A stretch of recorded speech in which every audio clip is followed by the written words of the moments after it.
ಓಂ ಗಂ ಗಣಪತಾಯೇ ನಮಃ ಶ್ರೀ ಗುರುದೇವ ರುದ್ರಾಯ ನಮಃ.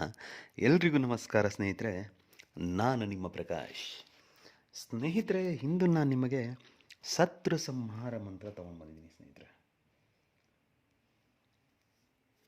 ಈ ಕ್ರಿಯೆಯನ್ನು ಮಾಡಿದರೆ ಅವರು ಎಂಥ ಶತ್ರು ಇದ್ರು ಸರಿ, ನಿಮ್ಮ ಕಣ್ಣ ಮುಂದೆ ಅವರ ಸಂಹಾರ ಆಗೋದ್ರಲ್ಲಿ ಎರಡು ಅರ್ಥ ಇಲ್ಲ ಸ್ನೇಹಿತರೆ. ಖಂಡಿತ ಹಾಕ್ತಾರೆ. ಇದಕ್ಕೇನು ಮಾಡಬೇಕು, ಹೇಗೆ ಮಾಡಬೇಕು ತಿಳಿಸ್ಕೊಡ್ತೀನಿ. ಅದಕ್ಕೂ ಮುಂಚೆ ನನ್ನ ಚಾನಲ್ನ ಸಬ್ಸ್ಕ್ರೈಬ್ ಮಾಡಿಲ್ಲ ಅಂದರೆ ಸಬ್ಸ್ಕ್ರೈಬ್ ಮಾಡಿ, ಲೈಕ್ ಮಾಡಿ, ಶೇರ್ ಮಾಡಿ, ಹಾಗೆ ಬೆಲ್ ಐಕಾನ್ ಬಟನ್ ಪ್ರೆಸ್ ಮಾಡೋದನ್ನ ಮರಿಬೇಡಿ. ಏಕೆಂದರೆ ಮುಂದೆ ನಾನೇನು ವೀಡಿಯೋಸ್ ಬಿಡ್ತೀನಿ ಅದೆಲ್ಲರಿಗಿಂತ ಮುಂಚೆ ನಿಮಗೆ ಬಂದು ಸೇರುತ್ತೆ.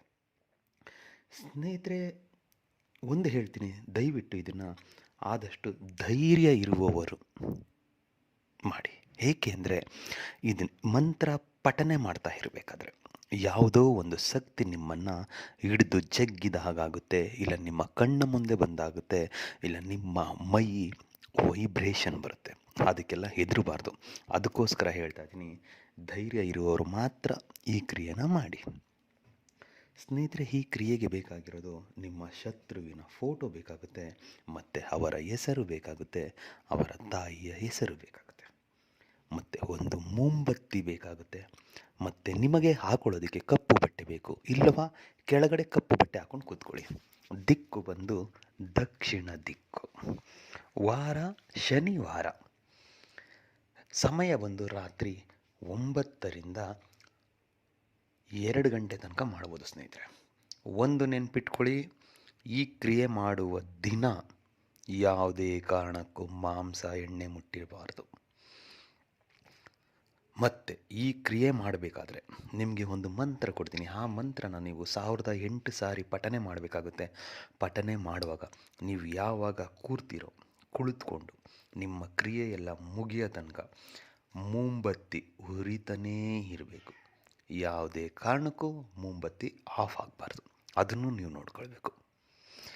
ಎಲ್ಲ ಕ್ರಿಯೆ ಮುಗಿದ ಮೇಲೆ ಇನ್ನು ಮೊಂಬತ್ತಿ ಉಳಿದಿರುತ್ತೆ ಇನ್ನೂ ಸ್ವಲ್ಪ. ಆ ಮೊಂಬತ್ತಿ, ಆ ಫೋಟೋ ಅವೆಲ್ಲ ತಗೊಂಡು ಹೋಗಿ ಸ್ಮಶಾನದಲ್ಲಿ ಹೂತಾಕಿ ಬರಬೇಕು. ಹೀಗೆ ನೀವು ಮಾಡಿದ್ದೇ ಆದರೆ, ಅಂದರೆ ಅವತ್ತು ಕ್ರಿಯೆ ಮುಗಿಸಿ ಅವತ್ತು ರಾತ್ರಿ ನೀವು ಸ್ಮಶಾನಕ್ಕೆ ಹೋಗಲ್ಲ, ಮರುದಿನ ಹೋಗಿ. ಇದನ್ನು ಕರೆಕ್ಟಾಗಿ ಮಾಡಿದ್ದೇ ಆದಲ್ಲಿ ನಾನು ನಿಮಗೆ ಚಾಲೆಂಜ್ ಮಾಡ್ತೀನಿ, 100ಕ್ಕೆ 100% ನಿಮಗೆ ರಿಸಲ್ಟ್ ಸಿಗುತ್ತೆ. ನಿಮ್ಮ ಮುಂದೆ ನಿಮ್ಮ ಶತ್ರು ಸಂಹಾರ ಆಗೋದ್ರಲ್ಲಿ ಬೇರೆ ಅರ್ಥನೇ ಇಲ್ಲ ಸ್ನೇಹಿತರೆ. ಮೊದಲಿಗೆ ಏನು ಮಾಡಿ, ಶನಿವಾರ ರಾತ್ರಿ ದಕ್ಷಿಣ ದಿಕ್ಕಿಗೆ ಮುಖ ಮಾಡಿ ಕುಳಿತುಕೊಂಡು ಅವರ ಫೋಟೋ ಹಿಂಭಾಗದಲ್ಲಿ ಅವರ ಹೆಸರನ್ನು ಬರೀರಿ. ಅದರ ಕೆಳಗಡೆ ಅವರ ತಾಯಿ ಹೆಸರನ್ನು ಬರೀರಿ. ಬರೆದು ಆ ಫೋಟೋವನ್ನು ನಿಮ್ಮ ಬಲಗೈಯಲ್ಲಿ ಹಿಡಿದುಕೊಂಡು ನಾನಿವಾಗ ಏನು ಹೇಳ್ತೀನೋ ಮಂತ್ರ, ಆ ಮಂತ್ರನ 1008 ಸಾರಿ ಪಠನೆ ಮಾಡಬೇಕಾಗುತ್ತೆ. ಮಂತ್ರ ಹೀಗಿದೆ ನೋಡಿ: ಓಂ ಶ್ರೌಂ ಶ್ರೌಂ ಭೈರವಾಯ್ ಸ್ವಾಹ. ಮಂತ್ರ ಇನ್ನೊಂದು ಸಾರಿ ಹೇಳ್ತೀನಿ ನೋಡಿ ಸ್ನೇಹಿತರೆ: ಓಂ ಶ್ರೌಂ ಶ್ರೌಂ ಭೈರವಾಯ್ ಸ್ವಾಹ. ಈ ಮಂತ್ರ ಪಠನೆ ಮಾಡುವಾಗ ನಿಮ್ಮ ಕಣ್ಣು ಮುಂದೆ ಅವರ ಛಾಯಾಚಿತ್ರ ಇರಬೇಕು ಸ್ನೇಹಿತರೆ. ಇಲ್ಲ ಫೋಟೋ ನೋಡ್ತಾ ಹೇಳಿ. ಮತ್ತೆ ಆ ಮಂತ್ರ ಪಠನೆ ಮಾಡುವಾಗ ಬೇರೆ ಯಾರನ್ನೋ ನೆನೆಸ್ಕೊಳ್ತಾ ಮಂತ್ರ ಪಠನೆ ಮಾಡಬೇಡಿ. ಏಕೆಂದರೆ ಯಾರಿಗೋ ಆಗಬೇಕಾಗಿದೆ, ಇನ್ನೊಬ್ರಿಗೆ ಆಗೋದು ಬೇಡ. ಈ ಮಂತ್ರಕ್ಕೆ ಅಷ್ಟು ಪವರ್ ಇದೆ. ಅದಕ್ಕೋಸ್ಕರ ನಿಮಗೆ ಮತ್ತೆ ಮತ್ತೆ ನಾ ಹೇಳ್ತಾ ಇದ್ದೀನಿ, ಧೈರ್ಯ ಇರುವವರು ಮಾತ್ರ ಮಾಡಿ. ಖಂಡಿತ ಒಳ್ಳೆಯದಾಗುತ್ತೆ. ಎಲ್ರಿಗೂ ಮಂಗಳ.